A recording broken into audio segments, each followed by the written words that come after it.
Добар ден сите почитувани представници на медиумите, почитувани граѓани. Со предлог буџетот за 2023 година продолжуваат инвестициите во секторот одбрана и унапредување на условите за работа во армијата, кој е дел од НАТО. Буџетот за одбраната за следната година е за 24,22% поголем во однос на 2022 година. И тој изнесува 1,87% од БДП, односно 274 милиони евра.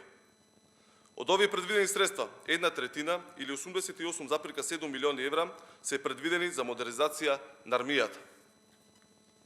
Во модернизација спаѓаат и набавките на лесни оклопни возила, системот за противвоздушна одбрана, набавка на информатичка опрема, опрема за сајбер одбрана и други средства.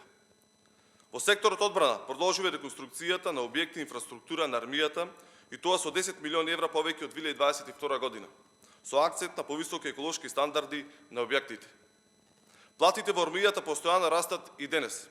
Припадниците на армијата имаат значително поголеми месечни примања. Конкретно, ако во 2017 година платата на професионален војник изнесувала 21.936 денари, денес таа заедно со доместокот за станарина изнесува 38.512 денари. Износот за надомест за станарина како месечен додаток на платата исто така е зголемен и тој изнесува 9.555 денари. Сето ова принесува за зголемен интерес за пристапување кон армијата како атрактивно место за вработување.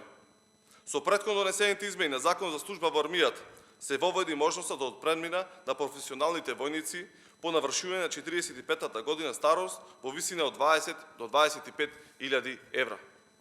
Сето ова, почитувани, е доказ за грижата на парламентарното мнозинство и владата предводена од Социјалдемократскиот сојуз на Македонија кон армијата и кон професионалните војници и офицерите.